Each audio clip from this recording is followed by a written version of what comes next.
just simply revalue the gold holdings if they really are there, the 8,330 metric tons that haven't been audited forever, and revalue it to a level that then makes our balance sheet balanced with, the liabilities with our now higher asset level, and it's a different game. And I would just simply say, you put gold at $150,000 an ounce, as crazy as that sounds, your balance sheet now is pristine. Gold will go to a level no one thinks possible, and it will be pegged to a new system and never come down. But one of the things that, as we talk about the meeting, one of the things that I think is important to understand, and you mentioned the Bank of International Settlements is standing behind Project mBridge, the way that the Bank of International Settlements has done things, and I don't know if I'm reaching for this or not, but I'll give you, I guess, my take on this because it's interesting. It's interesting in the respect that in 2017, when the Bundesbank made a very public declaration after a few years of trying to get their gold back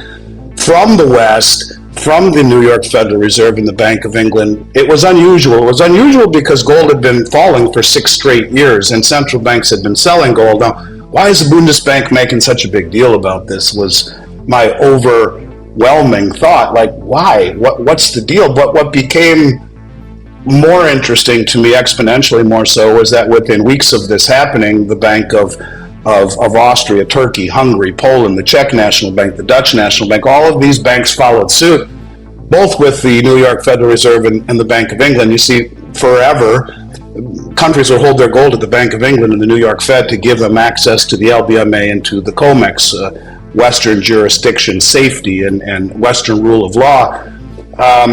And then in 2018, after all of these banks bringing back their gold, which was strange enough, they all bought gold to the tune of more gold than combined than they did in the 60 years previously combined. Those same banks bought more gold as a group than they did in the 60 years previously combined. They doubled that amount in 2019, and then I guess if you believe it was coincidence, let's just say I don't, the BIS said, oh, by the way, all gold is now a Tier 1 asset. Now that, to me, it reeks of the fact that they were warned. Get your gold, start buying it, bring it home. It's now Tier 1, on par with U.S. dollars and treasuries, the only Tier 1 assets we've had since the end of World War II, at least in terms of central bank money. And so that's kind of the setup, if you will, for what we've seen lately as it pertains to the new settlement currency and Project mBridge, because one thing that's been very interesting that I've noticed, and just a simple Google search will show you that over the last year and a half, these are the banks, and probably others, that have openly brought their gold back from the Bank of England and the New York Fed. Germany, Austria, Slovakia, Argentina, the Netherlands, Saudi Arabia just a few weeks ago, Hungary, Belgium, Egypt, Senegal, Romania, Nigeria, Poland, Ghana, India. That's an interesting one. They had 100 metric tons at the Bank of England. They brought that home. It's been there since 91. And they bought 1.5 times the amount of gold that they bought all of last year, just within the first 4 months of this year, brought all that home too. Why are they bringing it home?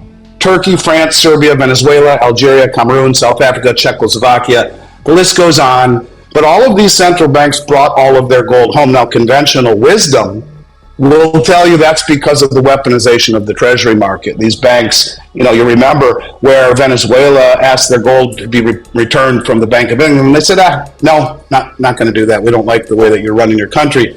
We're going to keep it. So that's conventional wisdom, and I understand that's probably part of it, but if you look deeply at the new proposed settlement currency, the unit, which I know we'll get into, it talks about that these countries are able to mint this new settlement token using the gold held within their own borders. In other words, the gold will not need to be sent to Moscow, to Beijing, to Dubai, to a central authority, as the West has done it forever. And now each and every one of these countries will be able to hold their gold within their own borders, and we'll get deeper into that as we speak.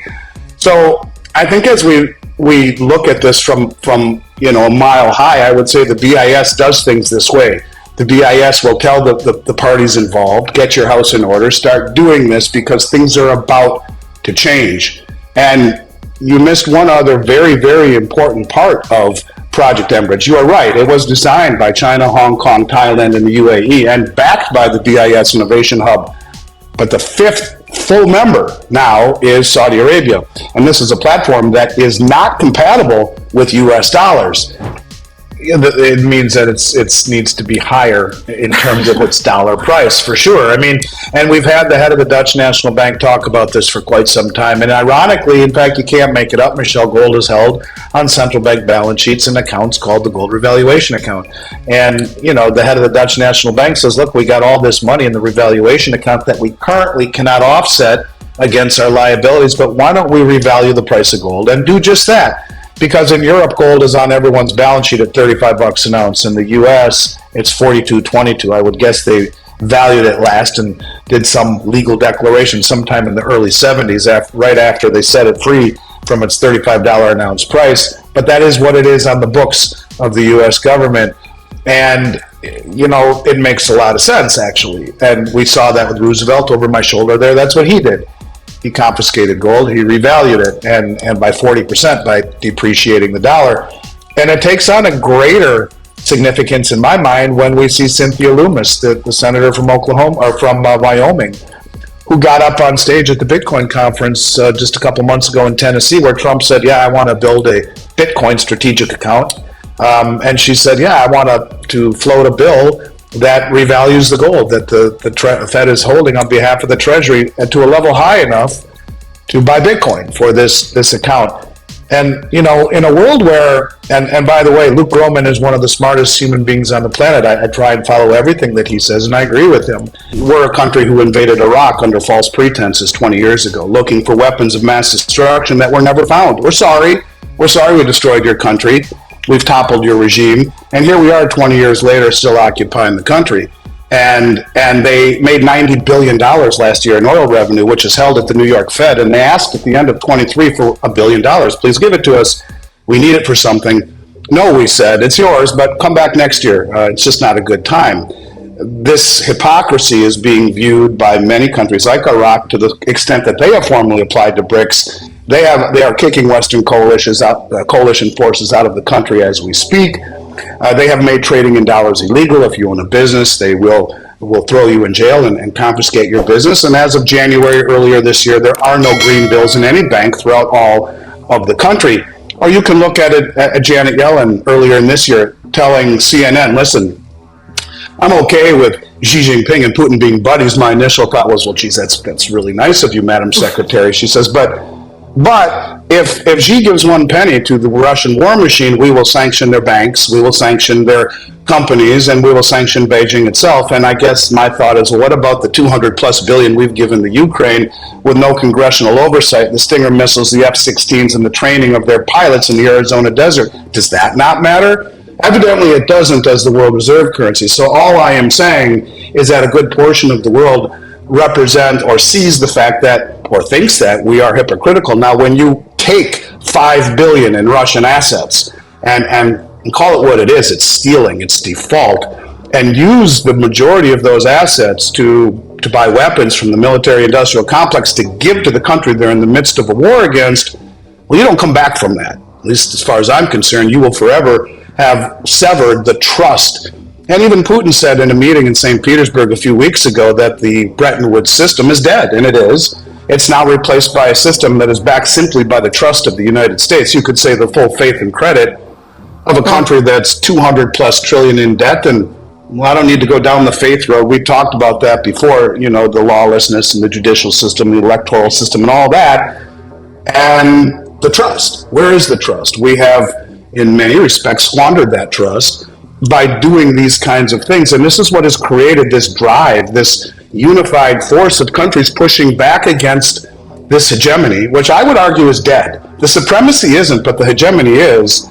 And they're finding safety in numbers. And you're right, it is not only, however, the weaponization, but it's also the mismanagement of the world reserve currency. Yeah. We are a country that is now creating $100,000 of debt per second. 1, 2, 3, 4, and keep on going. So you destabilize the currency, you destabilize the country from within, you weaponize the dollar, and let's not forget, we signed an executive order to go green. I'm sure that doesn't make the Saudis happy. So yeah, all this stuff put together becomes a whole lot more relevant than each and every one of them in and of themselves, all at once. But I think there is a progression in tandem that they are happening. They start at the top and they work their way down to the lowest common denominator, and that's you and I.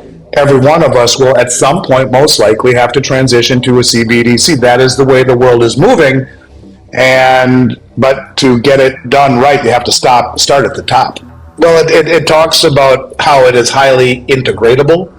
And you could see other systems integrate into mBridge. The United States has something called Project Agora, I believe, which is their version of this, although there's not a lot of information on it, and they haven't really talked a lot about it. But indeed, it would integrate with the Project mBridge, and Kristalina Georgieva, the head of the IMF, has talked a lot about CBDCs.